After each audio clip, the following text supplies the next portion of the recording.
Hello to all my friends आज का जो हमारा टॉपिक है वो है रेस्पिरेटरी सिस्टम और हिंदी में जिसे हम श्वसन तंत्र कहते हैं।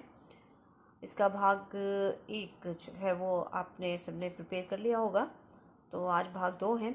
जो फर्स्ट पार्ट था उसमें आपने पढ़ा था कि रेस्पिरेटरी सिस्टम एक्चुअल में होता क्या है, राइट, कि किस तरह से वर्क करता है, कौन कौन से इसमें शरीर के अंग भाग लेते हैं। और ये सब प्रिपेयर करने के बाद में आपने इसी में फर्स्ट पार्ट में पढ़ा था कि रेस्पिरेशन कितने तरह का होता है, यानी कि टाइप ऑफ रेस्पिरेशन, कितने तरीके का श्वसन होता है। तो श्वसन 2 तरीके का बताया था, एरोबिक एंड एनारोबिक। एरोबिक वो जिसमें कि ऑक्सीजन की आवश्यकता होती है, यानी कि O2 की उपस्थिति होनी आवश्यक होती है।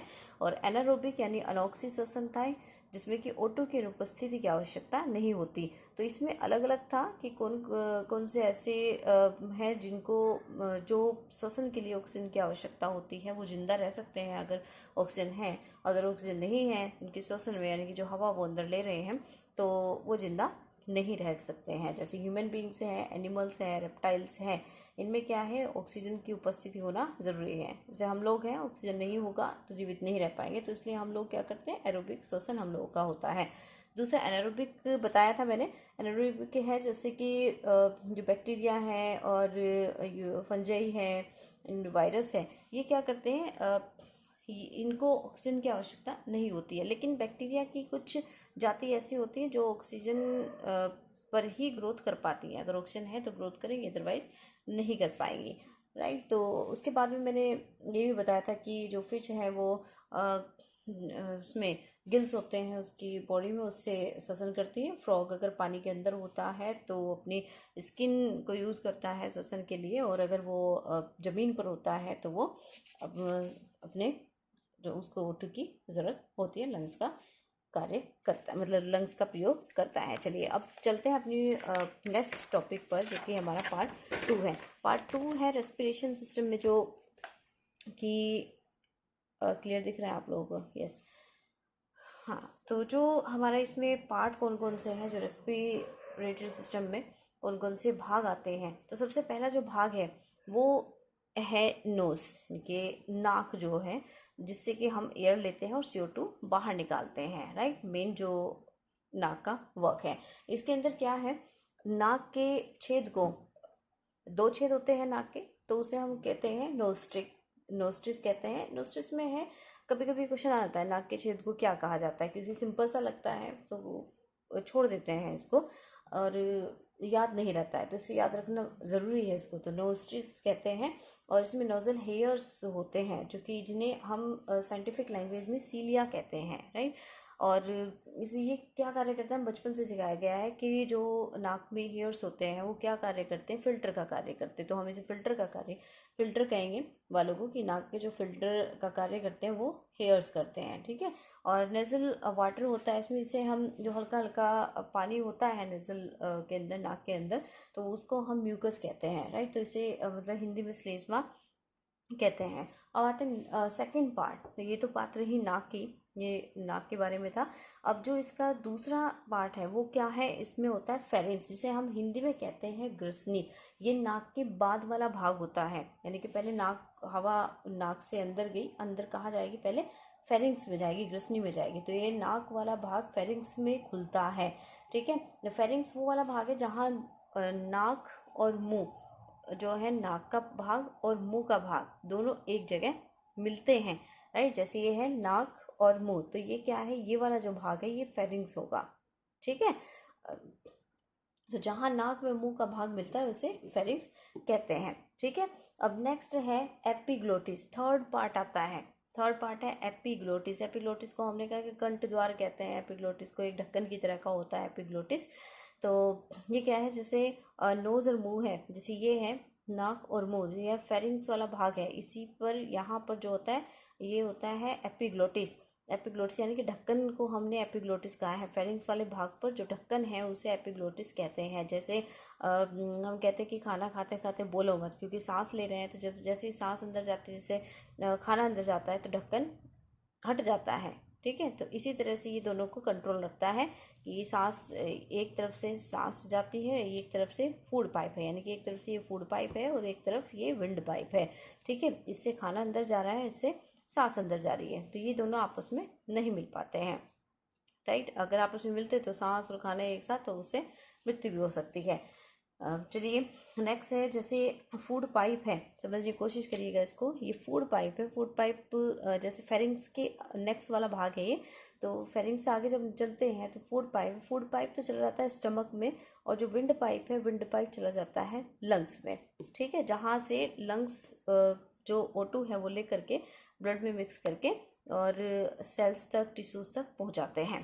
ठीक, तो नेक्स्ट जो आता है थर्ड पार्ट के बाद, एपिग्लोटिस के बाद आता है विंड पाइप, जिसे हम वायु नली कहते हैं, ये वाला भाग विंड पाइप या ट्रैकिया भी बोलते हैं इसको हम। तो 3 नाम है इसके, विंड पाइप, ट्रैकिया एंड वायु नली, हिंदी में बोलते हैं।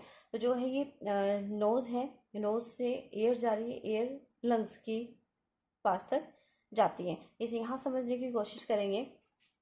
विंड पाइप है, ये है लेरिंग्स। ठीक है, ये पूरा विंड पाइप है, यहाँ से लंग्स में ये चली जाती है। तो इसमें क्या है, छोटे छोटे से क्या होते हैं, ये एक तो ये उपास्थि के बने होते हैं, यानी कि कार्टिलेज मसल्स के ये बने होते हैं। कार्टिलेज कैसे कहते हैं, जैसे हमारे कान में होती है छोटी सी, है ना, उपास्थि होती है, तो जो भी उपास्थि होती है उसे कार्टिलेज कहते हैं। तो ये छोटे छोटे कार्टिलेज की बनी होती है।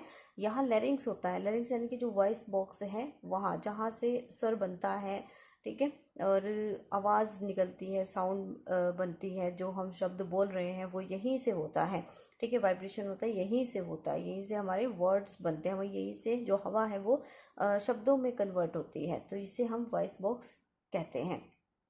ठीक है, तो ये छोटा सा इंस्ट्रूमेंट होता है यहाँ पर लेरिंग्स के ऊपर लगा होता है, और यह ईयर को अंदर और साउंड को बाहर भेजती है। राइट, इन्हें जो है हम एडम एप्पल कहा जाता है, इसको एडम एप्पल कहा जाता है। ये भी ध्यान रखिएगा कि इसको ऊपर कर लीजिएगा थोड़ा सा, यस, इसको एडम एप्पल कहा जाता है। एडम एप्पल क्या है, जो मेल्स में होता है मेनली, जो गले में बाहर की तरफ आपने हड्डी देखी होगी मेल्स की, कुछ बाहर को झुकाव झुकी होती है, जैसे बाहर निकली होती है, जब जैसे खाना खा रहे हैं, बोल रहे हैं, तो वो हिलती है गले में बाहर की तरफ। ठीक है, तो वो क्या होती है, मेनली मेन में दिखाई देती है। लेडीज में आपको कभी इतनी बाहर को एडम ग्लैंड नहीं दिखाई, क्योंकि उसमें उनमें होती ही नहीं है। ठीक है, तो इसको हम एडम ग्लैंड भी कहते हैं। यहाँ तक कितना काम है इसका। और जो कार्टिलेज को ही हम एडम एप्पल, जो कार्टिलेज है इसी को हम एडम एप्पल कहते हैं, कार्टिलेज के जो छोटी छोटी सियाँ हैं। चलिए आगे चलते हैं। 4 हो गया विंड पाइप, ठीक है, यानी कि जिसे हमने ट्रैकिया कहा है। और नेक्स्ट है, अब जो लास्ट आता है वो है लंग्स, यानी कि विंड पाइप से कहाँ जा रहा है। देखिए, 2 पिछले उसमें अभी बताया था मैंने कि एक पाइप जाता है आपका स्टमक में, दूसरा जाता है आपका लंग्स में। ठीक है, तो अब आते हैं लंग्स वाला भाग, जो यानी कि विंड पाइप से अब हम लंग्स की तरफ जो वायु है वो जा रही है। तो लंग्स है, मेन रेस्पिरेटरी ऑर्गन है लंग्स। क्या है, मेन रेस्पिरेटरी ऑर्गन है लंग्स, और मेनली ये पिंक कलर का होता है, और कत्थई स्लेटी रंग का भी कहते हैं। और रंग इसमें जो बुक में है अलग अलग होता है, जैसे पिंक कलर का है और कत्थई स्लेटी कलर का होता है। अगर दूसरे कलर का होता है तो इट मीन्स कि इसमें जो है स्मोकिंग ज़्यादा कर रहा है व्यक्ति, तो उनके फेफड़ों का कलर अलग होगा। तो इस तरह से वैसे जो है पिंक कलर के ही होते हैं। तो लंग्स को जो है, इसकी जो झिल्ली होती है वो प्लूरा झिल्ली कहते हैं। ये भी क्वेश्चन बड़ा आता है कि जो लंग्स के ऊपर जो झिल्ली है या ढके रहते हैं जिससे, वो उसका नाम बताइए, तो प्लूरा कहा जाता है।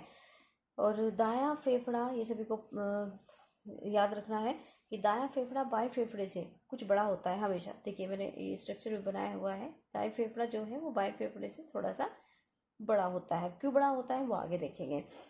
इसमें 3 खांच द्वारा ये बटा रहता है। ठीक है, इसका वजन 1.3 किलोग्राम होता है।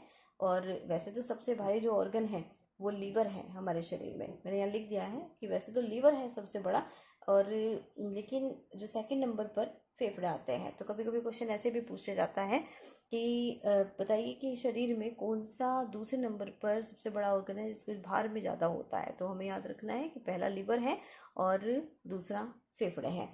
और ट्रैकिया का जो पहली बार विभाजन होता है ठीक है, देखिए जैसे यहाँ है ना, ये विंड पाइप है, यहाँ जो हमने पिछले पेपर में पढ़ा था विंड पाइप, तो यहाँ विंड पाइप आ रहा है। ठीक है, ये लैरिंग्स है, यहाँ से विंड पाइप आया, ये ट्रैकिया है। तो और ट्रैकिया यहाँ से आगे क्या है, ये दो भागों में बट जाती है। ठीक है, भोजन नाल अलग थी, वो यहाँ थी। ठीक है, अब उसकी बात नहीं कर रहे हैं, वो स्टमक में जाती है, वो हम नहीं पढ़ रहे हैं, अभी हम पढ़ रहे हैं रेस्पिरेटरी सिस्टम। तो हम उस विंड पाइप की बात करें। ये विंड पाइप जो है दो भागों में बट जाता है, दो भागों में, यानी कि दो लंग्स होते हैं हमारे शरीर में। ये दो लंग्स में एक लेफ्ट में चला जाता है और एक राइट में चला जाता है। ठीक है, और तो दोनों क्या है, ये जो ढका होता है फेफड़ा, ये प्लूरा झिल्ली से ढका रहता है। और इसमें छोटे छोटे छोटे छोटे क्या होते हैं, जो ब्रोंकोल्स होते हैं, वायु कोष्ठ होते हैं। ठीक, और इसमें जो है, जो ये वाला भाग है, ये कार्डिक नोच होती है, जो छोटी सी बनाई हुई है, ये वाली, ये क्या है, कार्डिक नोच होती है। यहाँ पर क्या है, ये हृदय होता है, यहाँ पर इस गड्ढे के अंदर हर्ट होता है, और इसलिए यह लंग्स कुछ छोटा होता है। ठीक है, जो हम पहले कह रहे थे कि जो वाला लंग्स है ये छोटा होता है, लेफ्ट वाला राइट से, तो वो क्यों होता है, क्योंकि ये हृदय यहाँ पर होता है, इसी वजह से ये कुछ छोटा होता है साइज में। ठीक है, इसके जो, और ये भाग, ये वाले जो हैं, इसके बाद ब्रोंकोल्स होते हैं, ये फिर से छोटे छोटे छोटे छोटे जो है एल्वियोल्स में बट जाते हैं। इन्हें हम एल्वियोल्स डक्ट भी कहते हैं, और ये गुब्बारे के आकार के होते हैं, छोटे छोटे, और ब्लड भरा रहता है इनमें। तो ये थर्ड डिवीजन कहलाते हैं। देखिए, पहला तो ये था विंड पाइप और आहार नाल, तो फर्स्ट डिवीजन यहाँ हो गया था, सेकंड डिवीजन यहाँ पर हो गया, एंड ये जो है इसके अंदर से जो ये निकल रहे हैं, है ना, ये ब्रोंकोल्स, अब ये हो गए, ये थर्ड डिवीजन हो गया, यानी कि तीसरी बार यहाँ विभाजन हो रहा है। इनके नीचे होता है डायफ्राम। ठीक है, लंग्स के नीचे डायफ्राम होता है, राइट। अब ये बात रही लंग्स की, ये थर्ड डिवीजन है अंतिम, और ट्रैकिया ये अंतिम रूप होता है बस इसका। ठीक है ना, इनको हम कुपिका भी कहते हैं। ठीक, अब बात करते हैं एल्वोलीज की, यानी कि वायु कोश क्या है। वायु कोश ये अंगूर जैसे आकार होते हैं, अंगूर जैसा आकार, जो भी मैंने बताया कि जो गुच्छे के आकार में जो गुब्बारे जैसी होती है। ठीक है, जो थर्ड डिवीजन हमने बात पढ़ी है अभी, वो एल्वोलीज है या वायु कोश है। अंगूर जैसी आकृति होती है, रेस्पिरेटरी सिस्टम यूनिट होती है ये। और अगर कभी पूछा जाए कि रेस्पिरेटरी सिस्टम की यूनिट बताइए क्या होती है, तो हमें हमेशा एल्वोलीज बताना है। ठीक है, तो फेफड़ों की यूनिट भी इनको कहते हैं। ये structural functional unit of lungs is alveoli, right. एक फेफड़े में 1,00,000 होती है, ये भी याद रखना है। एक फेफड़े 1,00,000 होती है, 2 फेफड़ों में 2,00,000। ठीक है, तो यहीं पर गैस एक्सचेंज होती है, यहीं पर गैस एक्सचेंज होगी। तो मेन भाग है ये, याद रखिएगा, गैस जो है, यानी कि जो O2 बाहर निकाल रहे हो आप और ऑक्सीजन अंदर ले जा रहे हो, वो कहाँ पर उसका एक्सचेंज होती है, वो यही होती है। ठीक है, ये स्ट्रक्चर है उन्हीं गुब्बारों के जो पीछे हमने पढ़े हैं। तो इस प्रकार की होती है इम्प्योर ब्लड, यहाँ से जो गैस किस तरह से एक्सचेंज होगी, ये विंड पाइप है, यहाँ से आ रहा है। ठीक, और सिंपल आप पढ़िएगा, जो पीछे मैंने स्ट्रक्चर बनाई है लंग्स की, उसी में तो इसमें क्या है, इम्प्योर ब्लड जो पल्मोनरी धमनियाँ होती हैं, आर्टरीज होती है, फुफ्फुसीय धमनी इन्हें कहते हैं, वो लेकर आती है जो शुद्ध ब्लड है। ठीक है, उसके बाद में यहाँ पर जाते हैं, तो यहाँ पर ब्लड भरा होता है। ठीक है, जो मेरे गुब्बारों के आकार का बताया था, यहाँ पर ब्लड भरा रहता है, जो अंगूर जैसी गो होती है, आकृति होती है। ठीक, तो इसमें डिफ्यूजन क्रिया से O2 एंटर, CO2 आउट हो जाते हैं। तो यहीं पर क्या है, इन्हीं गुब्बारों के थ्रू O2 जो है वो प्योर ब्लड को दे दी जाती है, और CO2 जो है इम्प्योर ब्लड, वो नाक के थ्रू बाहर निकल आती है। जैसे प्लूमरी यहाँ फुफ्फुसी सिरा है, तो ये क्या है, हृदय में ब्लड जाती है, ले जाती है, जो इस प्रकार जाता है, जैसे लेफ्ट, और ये हृदय का भाग है, तो इसे हम अभी पढ़ेंगे तो कंफ्यूज हो जाएंगे। तो लास्ट स्टेज आप पढ़िएगा कि लास्ट जो है वो हमारा एल्वियोलीज है, और एल्वियोलीज में ही यहाँ पर गैस एक्सचेंज होती है, CO2 और O2, यानी कि O2 शुद्ध ब्लड में चली जाती है, और अशुद्ध में जो CO2 घुली होती है, वो यहाँ पर आकर वही सेम विंड पाइप से फिर नाक के थ्रू CO2 बाहर नाक के थ्रू निकल जाती है। तो ये था फ्रेंड्स पूरा रेस्पिरेटरी सिस्टम। ठीक है। इससे अलग रेस्पिरेटरी सिस्टम में मेरे ख्याल से कुछ नहीं है। और यहाँ तक कंप्लीट है। इसके 2 भाग हैं। फर्स्ट पार्ट पहले कंप्लीट करा दिया था और सेकंड भाग आज आपका हो गया।